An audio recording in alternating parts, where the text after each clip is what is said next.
আজি মই আপোনালোকৰ মাজলৈ একদম ইজি আৰু সহজ পদ্ধতিৰে বনোৱা ব্ৰইলাৰ মাংসৰ ৰেচিপি লৈ আহিছোঁ।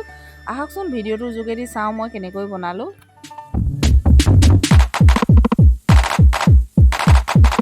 এয়া মানুহজনে মাংস আনিলে, দেখিছে ব্ৰইলাৰ মাংস। প্ৰথমতে 10 মিনিটমান বইল কৰি ল'ম। গৰম পানী দি দিছোঁ, এতিয়া গেছত পাতি দিওঁ। এয়া গেছত পাতি দিলোঁ, খুব বেছি 10 মিনিটমান বইল কৰিম। সেয়া আৰু গুড ইভিনিং গাইজ, নতুন এটা ভিডিঅ' লৈছোঁ। আগতে ব্ৰইলাৰ মাংস মোৰ বইল প্ৰায় হৈ গ'ল আৰু বেছি বইল কৰিলেও ভাগি যাব ভাজোঁতে, সেইবাবে এতিয়া নমাই দিওঁ। প্ৰায় 10 মিনিট হৈ গ'ল। আদা ৰচুন জলকীয়া বেছি নাই দিয়া কিয় মানে সেয়া আৰু গুণগুণে খাব নোৱাৰিব। তাৰপিছত এতিয়া এই মাংসখিনি এনেকৈ টুকি লওঁ।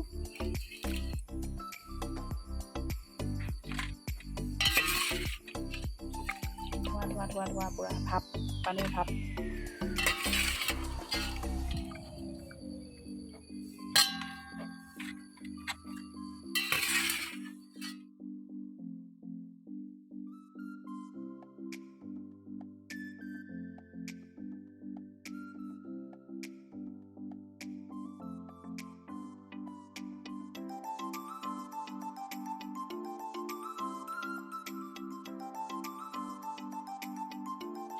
তাৰপিছত এইফালে দেখিছে এয়া ধুনীয়াকৈ ৰচুন আদা জলকীয়া এনেকৈ আধা পোৰা কৰি ল'লোঁ। এইখিনি এনেকৈ পুৰি থাকোঁতে মই এয়া এনেকৈ পিঁয়াজ কাটি ল'লোঁ। দেখিছে পাহিবিলাকো এনেকৈ এৰুৱাই ল'লোঁ।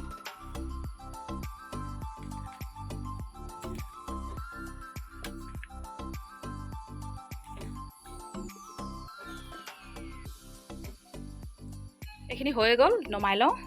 আছে তাৰপিছত এতিয়া এয়া কেৰাহী পাতি দিওঁ।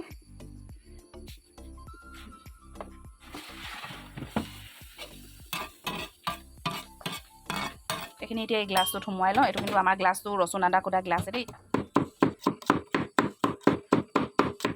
দেখিছে ৰচুন আদা মই এয়া খুন্দি ল'লোঁ, লগতে জলকীয়া। তাৰপিছত এইফালে পিঁয়াজো ৰেডি।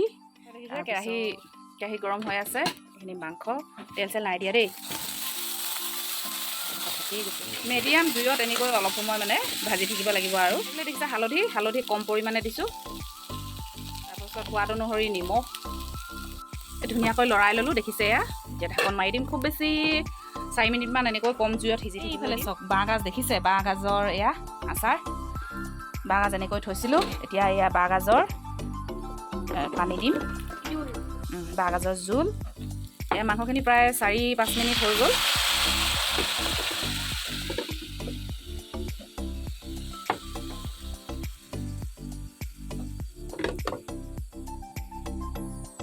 এখনে দুখেটা আধা দিলোঁ। এতিয়া জুইকুৰা অকণমান বঢ়াই দিছোঁ সেকিবলৈ। বাঁহগাজৰ জোলখিনি প্ৰায় শুকাই গ'ল। দেখিছে এয়া আকৌ লাগি ধৰিব ধৰিছে। শেষত এয়া দেখিছে পিঁয়াজ, তাৰপিছত এইফালে আদা ৰচুন।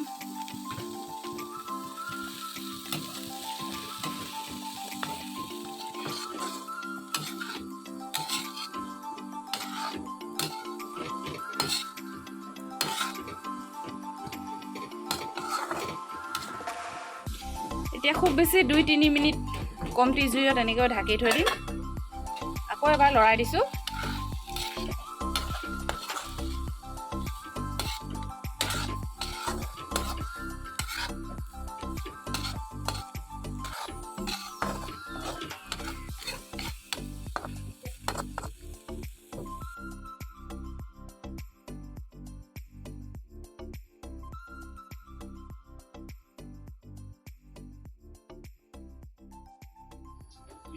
এইফালে থাকি যোৱা পিঁয়াজ দেখিছে।